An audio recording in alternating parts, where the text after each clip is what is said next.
Welcome to podcasts, recorded live at the Center for Spiritual Living in Portland, Oregon. We have many programs, classes, and workshops developed just for our online audience. To find out more, go to our website at cslportland.org and look under the Online tab.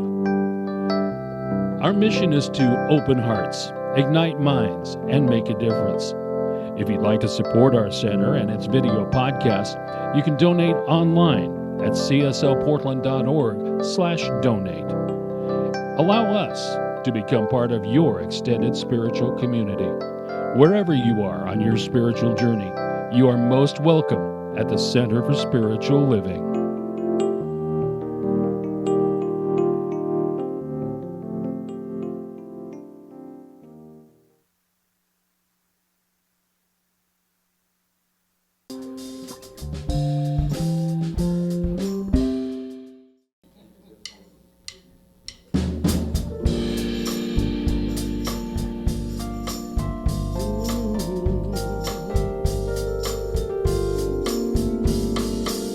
Oh, let me love in a holy, holy way. Let me love in a holy, holy way.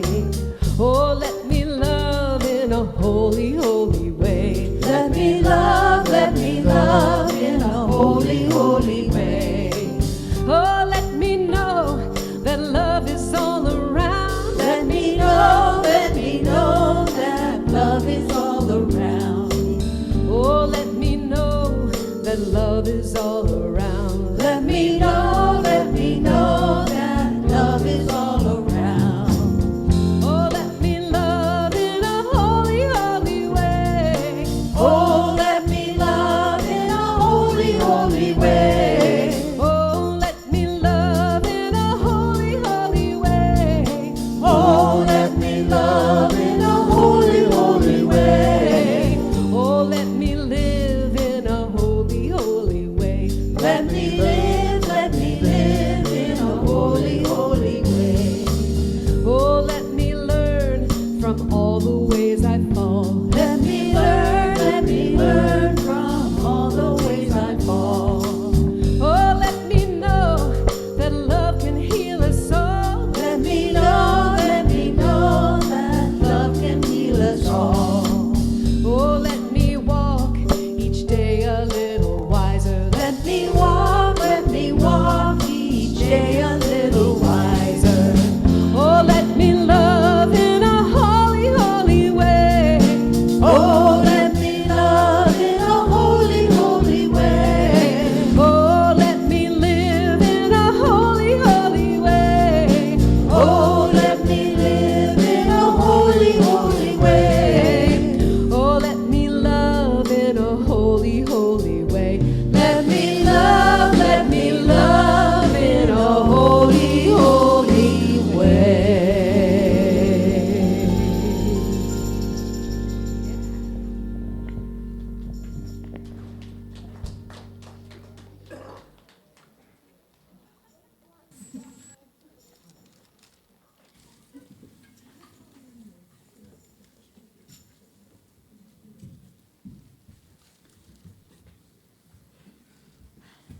Well, good morning, everybody. Good morning, Wiley. I bet that's Wiley. Where's that voice? There you are, my brother. How are you? My name's Bridget McCann. My pronouns are she, her. I'm the Senior Minister and Spiritual Director here at Portland Center for Spiritual Living. Well, thank you. Okay, you threw me off a little bit. Let me get back on my... All right, well, thank you for being here. It's so good to see you all, and it's so good to know that we have spiritual community with us on our live stream as well. Thank you for being here wherever you're joining us from. We are a spiritual community that welcomes all peoples, regardless of background, sexual orientation, gender identity, national origin, immigration status, past mistakes, whatever it may be. Good thing that they let me in, given all my past mistakes. Some I probably made in the last 24 hours. So, in fact, I realized this month as we're singing the song Holy Way, which I've been hearing for years, I just this month really heard the line about let me learn. I'm like, maybe I need to learn something. So anyways. Thank you for being here. I'm happy to see you.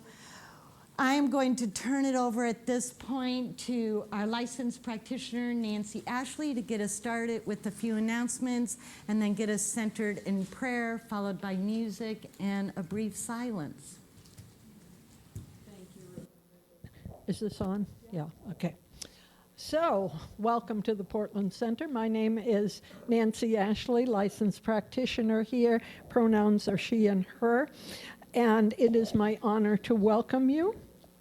A special welcome to anyone who may be here for the first time, and in person or on our virtual community. If you're visiting us in person, you may have received a welcome packet. I'm not sure if you did. Anyway, they're on the table there, and this is to give you information about who we are, what we stand for, and how we might serve you. And everything that is in the packet here is also on our website.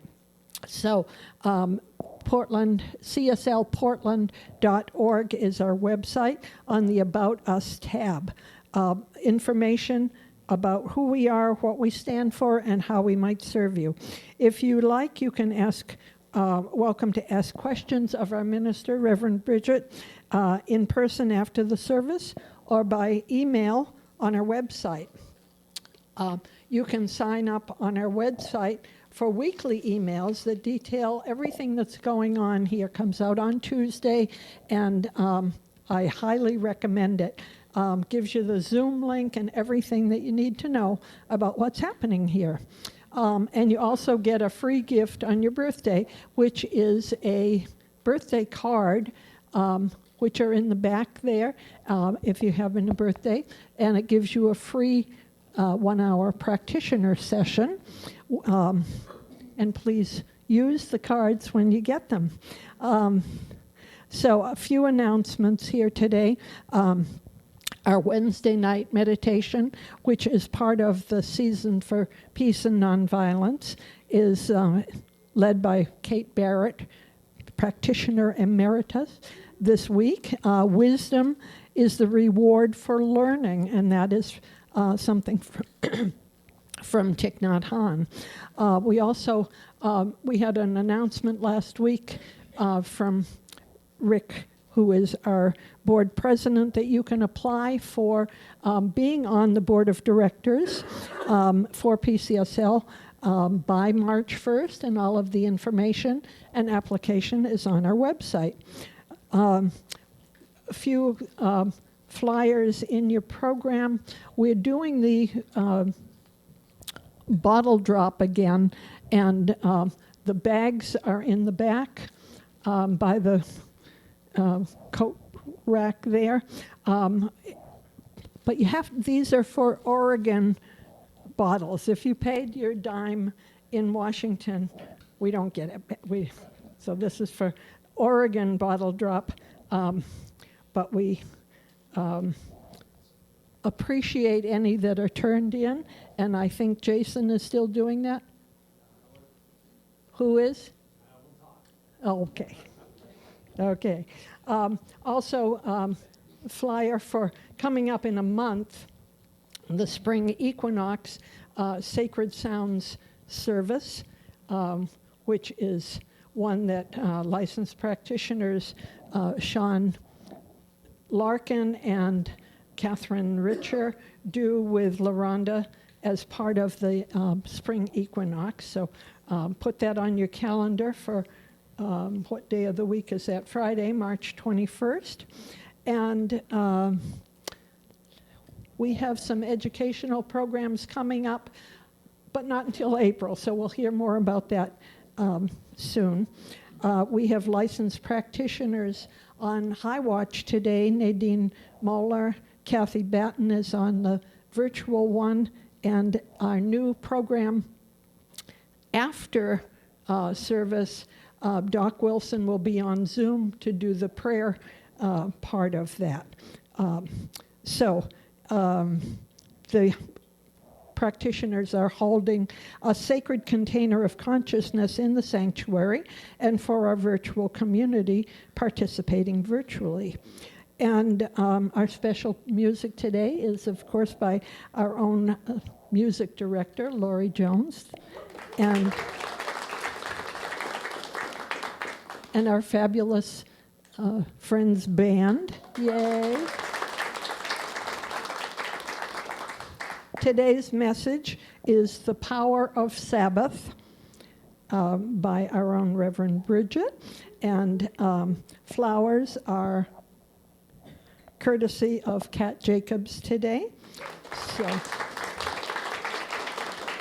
So sit back and relax, because I know that somewhere between the beautiful spiritual community, the music, the meditation, and the message is exactly what your heart came to receive.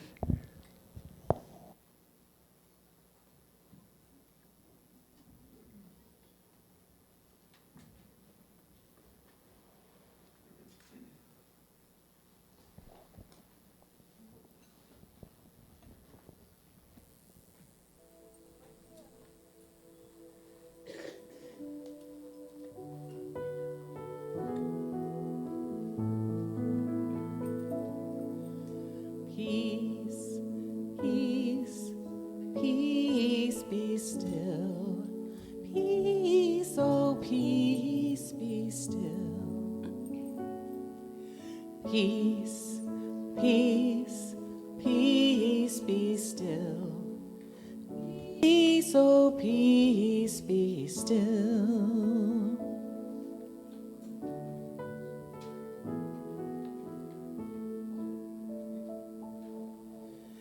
Peace, peace, peace be now. Peace, oh peace be now. Peace, peace, peace be now. Peace, oh peace be now.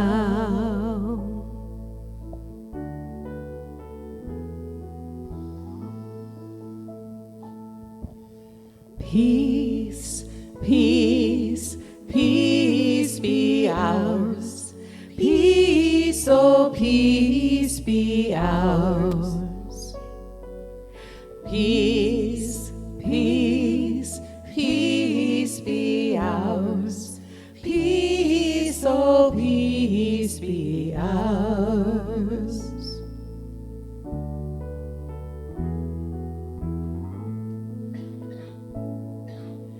Peace, oh peace be ours.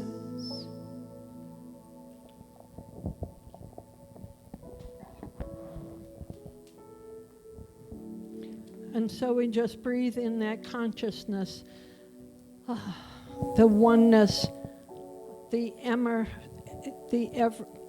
energy, the essence of all that is, that peace and love, wisdom that is everywhere present, in, through, and as the whole universe. I know that we are one with all that is, the unity, the wholeness, the love, the abundance. All of that is part of what I know to be Spirit, God, the divine intelligence. It is here, everywhere present, in, through, and as everything. And I know that that includes me, that I am a unique, individualized expression of that oneness, and that is true for every person here, every person in the sound of my voice, every person everywhere. We are all one in spirit, and in this place, we are all expressions of that oneness, of that wholeness, of that love and peace. And so I claim and affirm for us today that as we hear our beautiful message, this morning, that we are able to relate to it, that we are able to know the truth of our being, that we are part of that which is spirit. We are here, that we are able to be recognizing the Sabbath within ourselves, that we are able to be love and wisdom, friendship here in the community and out in the world. And I am so grateful to know this. I know that all of us here appreciate the friendship, the love, the wisdom that is here. And so I just release my word into the action and activity of the law, knowing that it is already done. I release it, I let it be, and together we say, and so it is. And I invite you to sit back and relax for a few minutes of meditation now and think about the peace that is within us always.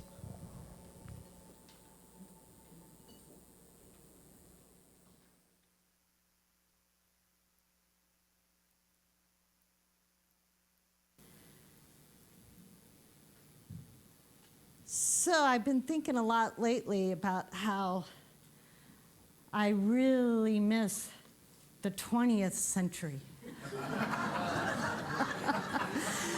Now, there might be a few here who aren't old enough to know the reference, but I hope I'm not the only one that misses those days, you know, those days before the internet, before email, no cable news, no social media, no cell phones.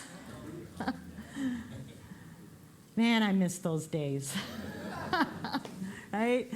When we got news twice a day, the newspaper that appeared on your stoop in the morning from all those wonderful souls who got up like at 3 a.m. to make that happen for us. And then 30 minutes at the end of the day on a newscast.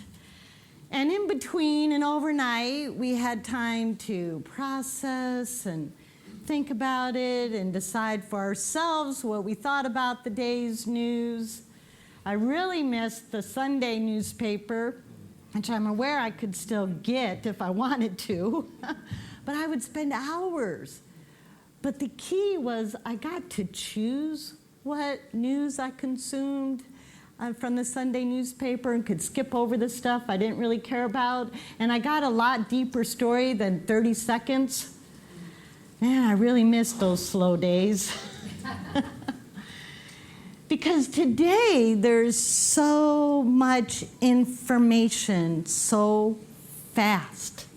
I feel like I can't keep up with it. And it's been this way for quite a while, right? And we have constant social media notifications. We have 24/7 instantaneous news, whether we want it or not, because even if we don't want it, we have family and friends sending us text messages. Did you see this? Did you see that? Oh my God, the world is ending. I don't know what to do, right? And we have mindless and heartless algorithms pretending like they know, or at least the people who develop them pretending to know what we need to hear about, right? And then, added to all of this, now we have AI. Like, what's real? What's not real? All these things, and it can feel like so much. And you add to that the increased feelings of loneliness and depression and not feeling connected, right? And what are the two most common answers to the question, hey, how you doing? Whether we're the one asking the question or answering the question, the two most common answers we hear are, man, I'm so busy. I've probably told some of you that in the last few days. And the other most common answer is, I'm tired. I'm really tired.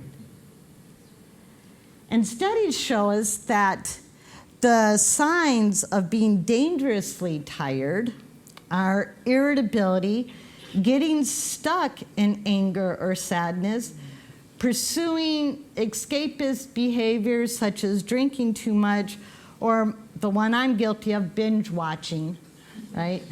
Inability to rest even when we have the time to rest, cynicism or a deep inner restlessness, and fear that if we let ourselves cry, we might not stop. It can all feel really overwhelming. We don't know who to trust, we don't know what to do, so maybe we try to do everything, or we slip into apathy and maybe we don't do anything. But there is something we can do that supports us, that can help us with the confusion, with the overwhelm, with the constant fatigue. And it's a concept that's been around a really long time, and it's part of what you're doing right now, Sabbath. A day of rest.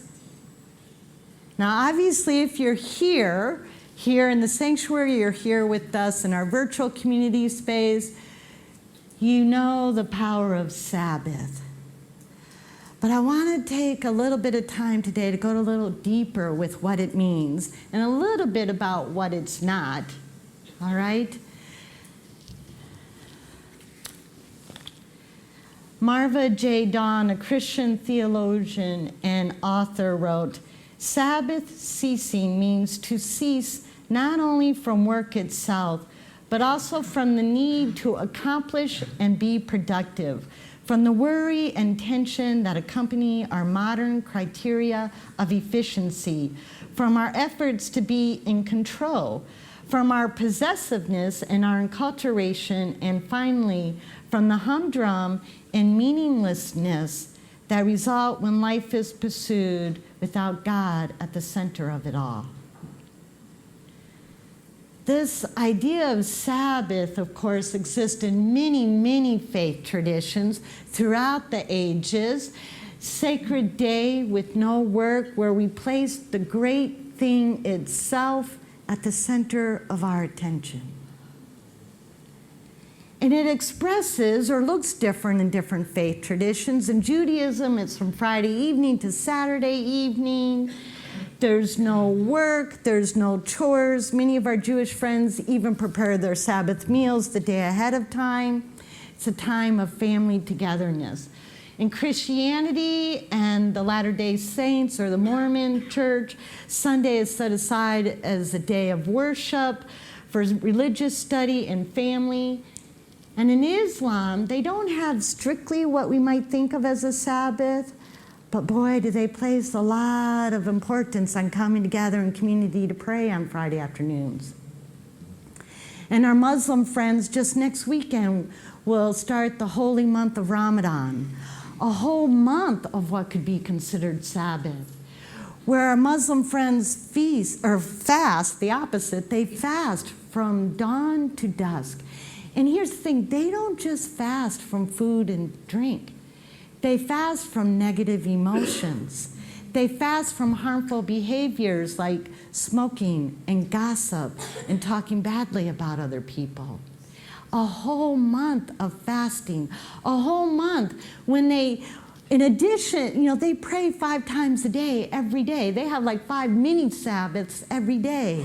But during Ramadan, it's even more of a prayerful attitude towards life and renewing their faith. And in the Native American tradition, many Native American tribes have many days throughout the year that's reserved for sacredness, for community coming together, for giving thanks and having that great thing, the Creator, at the center of their attention. Many of the Plains tribes have Sundance, 8 days. 4 days of preparation, 4 days of actual Sundance, and it's all about community coming together and placing that great thing at the sacred, at the center of their attention, and they do it together in community. The Cherokee Nation, they celebrate a day of rest on the first day of every new moon. So most spiritual paths have some concept of Sabbath or a day of rest. And here's the thing, anything that is this widespread across the world from all ages and all peoples is probably something we should pay attention to because it contains universal wisdom.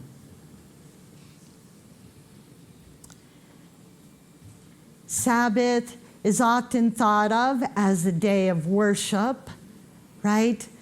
But it's also spiritual self-care.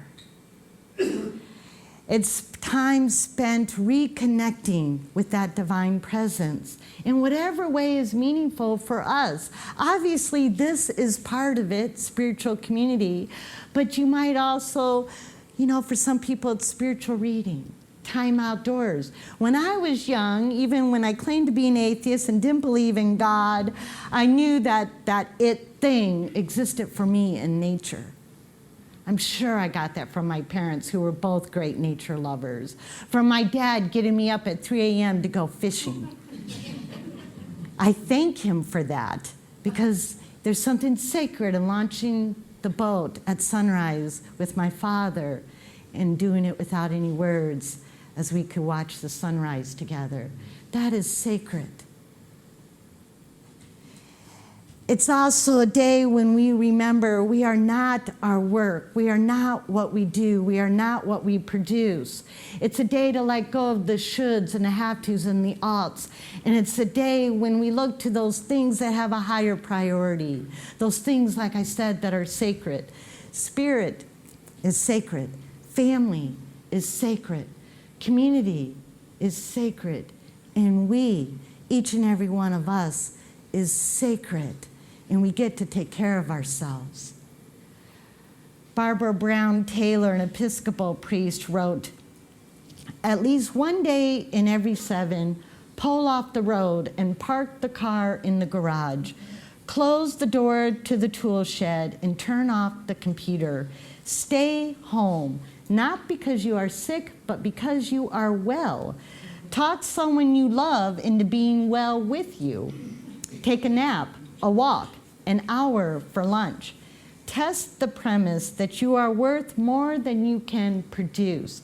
That even if you spent one whole day of being good for nothing, you would still be precious in God's sight." And Sabbath is something we need, this genuine rest, right? Especially in these tumultuous times when we feel like we're being bombarded 24/7. Our founder, Ernest Holmes, encourages us in the silence of the soul's communion with the great cause of all being, into the stillness of the absolute, into the secret place of the Most High, back of the din and ceaseless roar of life. And he wrote this probably back in the 50s. The ceaseless roar of life, we shall find a resting place and a place of real spiritual power. Sabbath gives us that time to shut out the roar of life. In fact, when our Muslim friends pray, if you notice at the first step when they stand to pray, is they'll either go like this or they'll go like this. It's representing turning away from that ceaseless roar. There's something more important to do right now.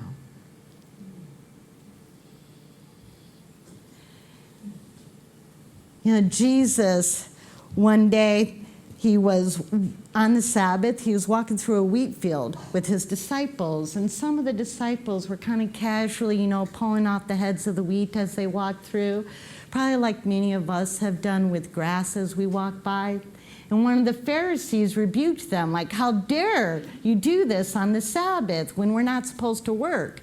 And Jesus said to the Pharisees, "The Sabbath was made for the sake of man, and not man for the sake of the Sabbath." What Jesus was saying is the Sabbath isn't about following these very strict religious rules, in this case, against work. The Sabbath is about doing what feeds us and spending time walking through a field with your friends is not breaking the Sabbath. It's about rest. The Sabbath is a gift we give ourselves. It's a break from other people trying to tell us what's important. It's a break from that bombardment of information. It's a time when we get to go from doing to being. And it's a time when we get to say to ourselves, I am worthy of the divine. I am worthy of community. I am worthy of sacred time with those that I love. And I am worthy of rest, and rejuvenation, and wholeness. Sabbath is a gift we give ourselves that gives us back many more gifts, because it has so many benefits within it. Pico Iyer wrote, "It's no coincidence that the word holiday suggests a holy day, or that the longest book in the Torah concerns the Sabbath. If you wish to advance in any sphere, the best way is to be or take a retreat." Because when we have a real Sabbath, a real rest, it really makes room for that connection that so many of us are missing, right? Genuine connection. And it's genuine connection because if we're not distracted by cell phones and social media and cable news, we're able to be more present for each other. We're able to be more present to and for our family and friends, to and for the divine, and to and for ourselves. We can be more present, which leads to more connection, which leads to decreased feelings of loneliness and depression. A real Sabbath, a day of real rest, also lessens the mental fatigue and the stress. And it leads to full actual rejuvenation. What I mean by that is when we take a day and we set aside all those worldly concerns and we give our body, hearts, minds, and souls the rest they need and deserve, we're actually going to be better at those worldly concerns when the next day we turn our attention back to them. Another great gift of taking a full day of rest is creativity. A mind at rest operates a little differently. It processes information a little bit differently. It's open to new inspiration and ideas because, of course, a mind at rest is more connected to or is better able to receive that inspiration, of course, from the source of all creativity.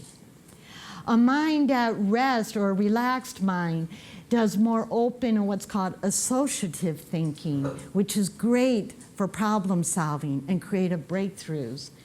And unstructured time is when our mind gets to wander freely, and who knows what it's going to come upon, right? And, of course, a great, great benefit to Sabbath, a day of rest, is that connection with the divine.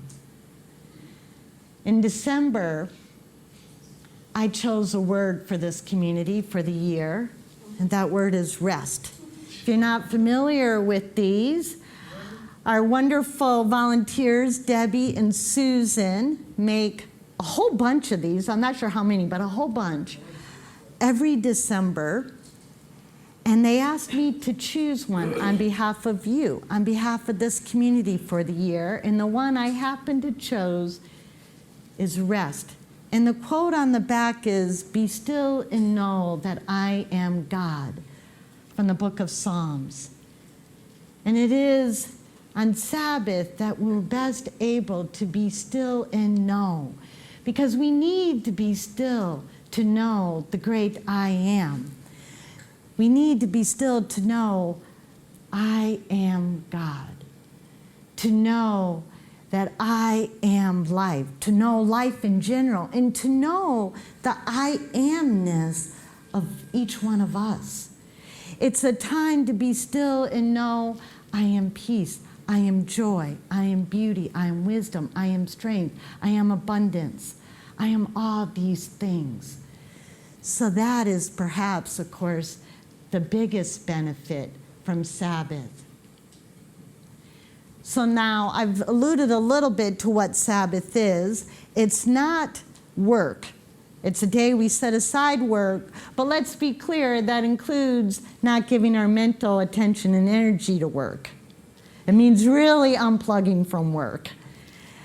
And it's a day to not do chores, meaning it's not a catch-up day to do the laundry and the emails and the online shopping and the house cleaning, right?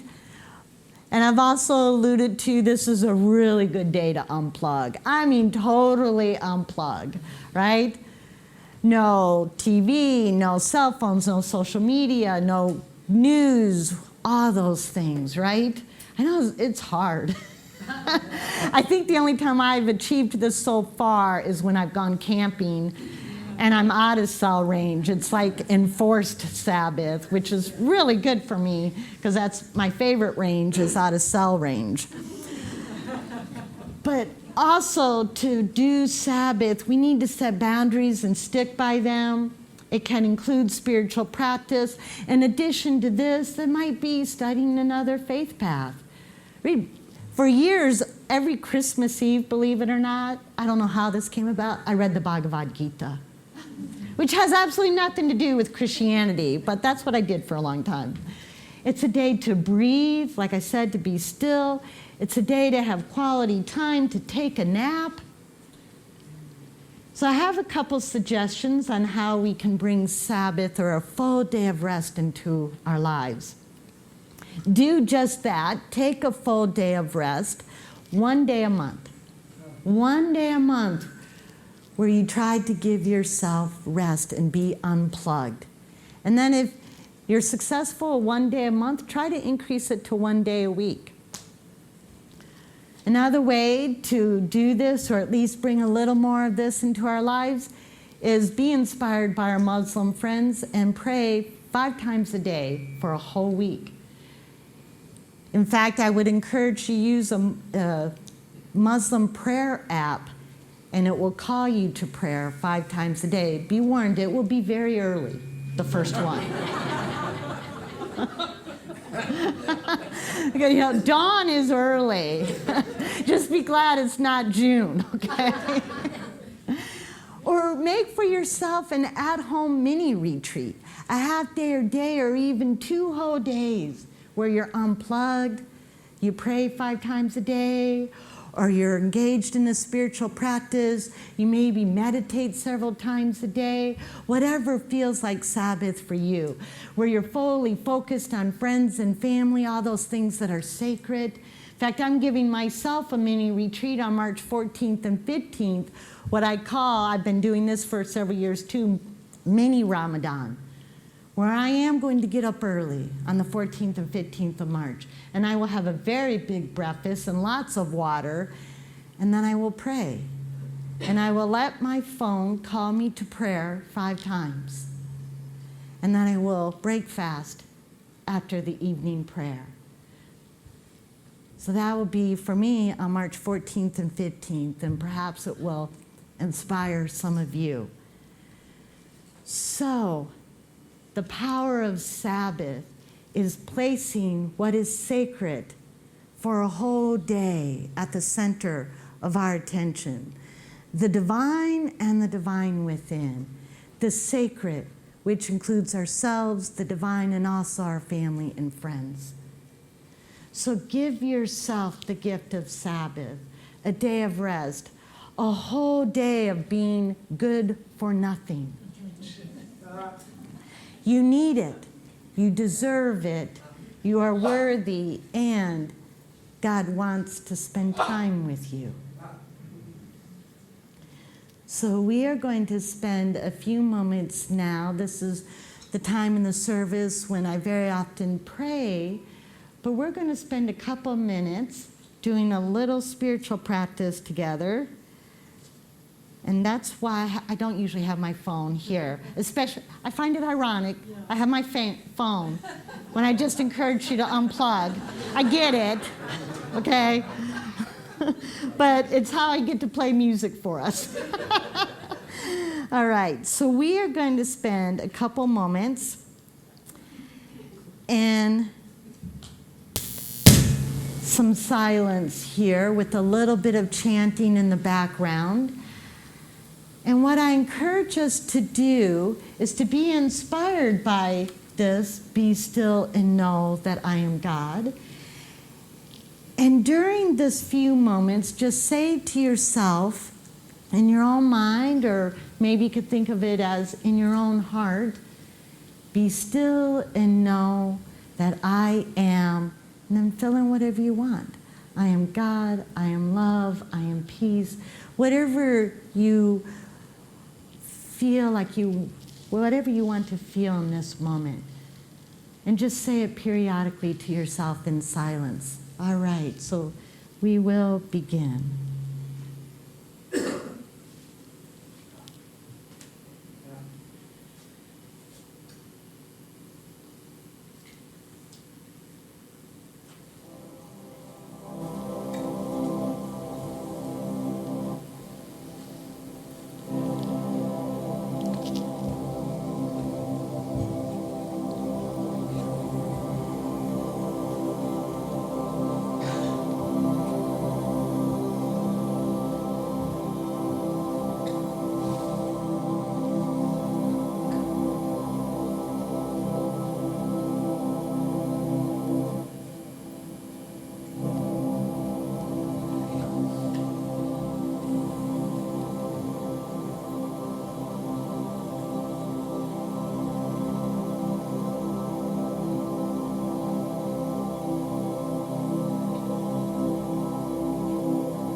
Be still and know that I am. This is our call to Sabbath. And I know and declare that each person within the sound of my voice feels the power of Sabbath and gifts ourselves the power of Sabbath, a day of rest, a day to know, a day to place that great thing in the center of our awareness.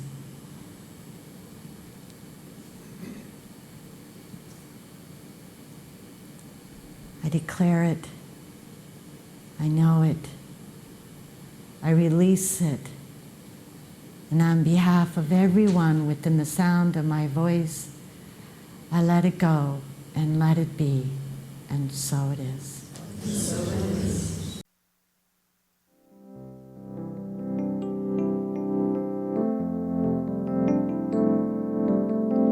We hope you enjoyed today's podcast.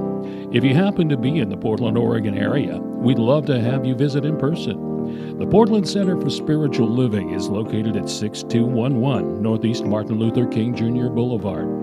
Our inspirational service is at 11 a.m. every Sunday. We also have many programs, classes, and workshops developed just for our online audience.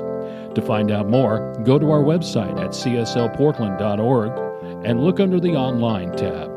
We have a variety of content dedicated specifically for our podcast listeners.